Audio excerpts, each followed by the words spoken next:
स्वागत है आप सभी का कॉर्पोरेट कनेक्शन में और मैं हूं आपके साथ कविता थपलियाल। और इस शो की खासियत ये है कि दिग्गज कंपनियों के मैनेजमेंट से बातचीत होती है ताकि निवेश से पहले निवेशकों के पास कंपनी से जुड़ी हर जानकारी हो।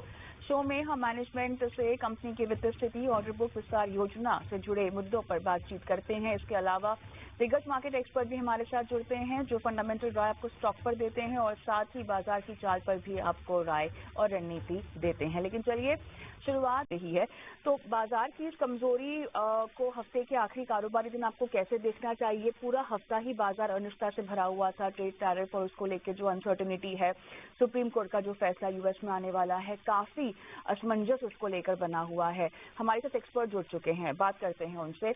रेलिगेयर ब्रोकिंग के अजीत मिश्रा हमारे साथ हैं। अजीत हाय, स्वागत है आपका कॉर्पोरेट कनेक्शन में।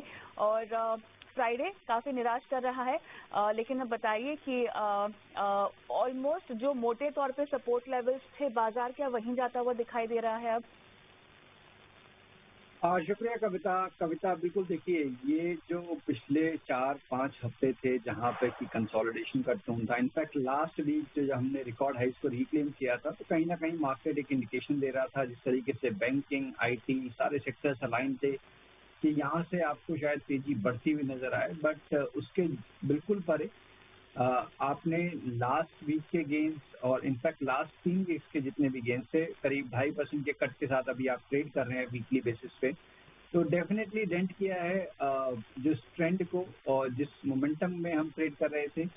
साथ ही साथ अब दोबारा से इसने एक जो डिप का दायरा खोल दिया है कि 25,600 जो कि आपका 100 डेज का एक्सपोनेंशियल मूविंग एवरेज है, वो इमीडिएट सपोर्ट है।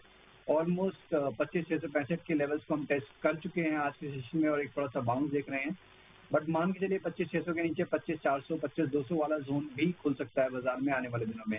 तो अभी के लिए तो डेफिनेटली अनिश्चितताएं बनी हुई हैं। जब तक 26,000 को रिक्लेम नहीं करते तब तक ये सेल ऑन राइज की अप्रोच इंडेक्स में आपको नजर आएगी। चलिए, यहाँ पे सेल ऑन राइज की अप्रोच जो है वो बनाना सही रहता है।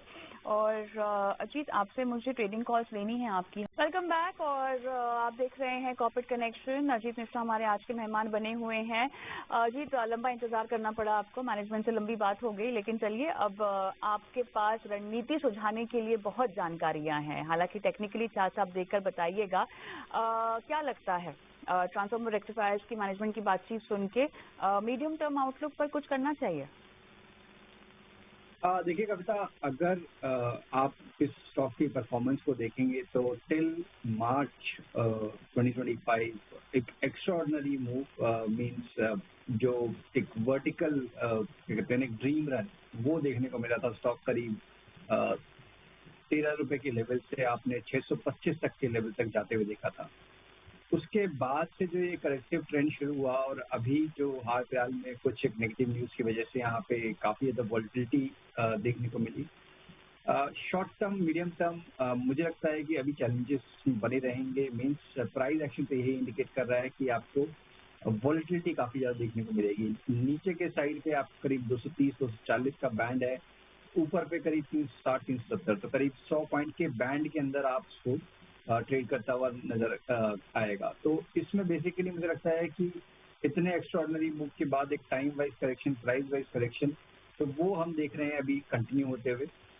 जिनके पास पोजीशन है उनके बने रहने के लिए 260 240 का जोन ये इंपॉर्टेंट रहेगा। अगर उसको ब्रेक करता है तो फिर मान के चलिए प्रेशर और बढ़ेगा।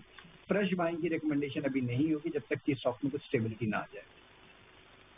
उनकी रिकमेंडेशन नहीं है जब तक थोड़ी स्टेबिलिटी नहीं आ जाती। इंपॉर्टेंट सपोर्ट लेवल्स आपको बता दिए गए हैं, इनका आपको जरूर जो है वो ट्रैक रखना होगा। लेकिन चलिए, यहाँ पर आईईएस ऐसे इंपॉर्टेंट काउंटर्स पर हम बातचीत करना चाहते हैं जहाँ पर अनिश्चितता बनी हुई है और मेरे ख्याल से और कितनी गिरावट टेक्निकली चार्ट पे आप कैसे देख रहे हैं? आईईएक्स की बात हो रही है। बिल्कुल कविता, देखिए अभी हाल फिलहाल में जैसे हमने देखा था कि कोर्ट रूलिंग के एंटिसिपेशन में कि शायद इनके फेवर में कुछ आए या फिर डिले हो जाए वो डिसीजन, तो वो अभी तक असमंजस की स्थिति बनी हुई है। नो डाउट स्टॉक ने काफी स्ट्रांगली रिबाउंड किया था पिछले करीब 3 दिनों में, बट जिस तरीके से आज मार्केट के प्रेशर के साथ एक शार्प डिक्लाइन देखने को मिल रहा है, मेरे हिसाब से कंसर्न्स अभी बने हुए हैं। और स्टॉक में जिनके पास पोजीशन है 160, उनको ये ध्यान रखना है प्राइस वाइज जब तक कि इस लेवल पे क्रॉस नहीं करेगा तब तक चैलेंजेस बने रहेंगे। नीचे पे आपको एक बेस जरूर है 130 के पास का बैंड, जिसपे पिछले करीब 3-4 महीनों से होल्ड कर रहा है, तो वो एक क्रिटिकल सपोर्ट है। जिनके पास पोजीशन है वो बने रह सकते हैं 130 के स्टॉप लॉस के साथ। फ्रेश बाइंग के लिए अभी अवॉइड करना चाहिए।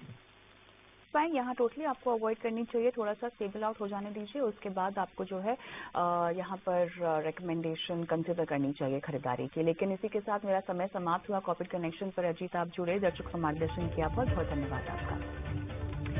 और शो समाप्त करूं उससे पहले हमारी खास पेशकश की जानकारी आपको हम दे देते हैं। लगातार टीवी पर तो आप हमें देखते आए हैं, लेकिन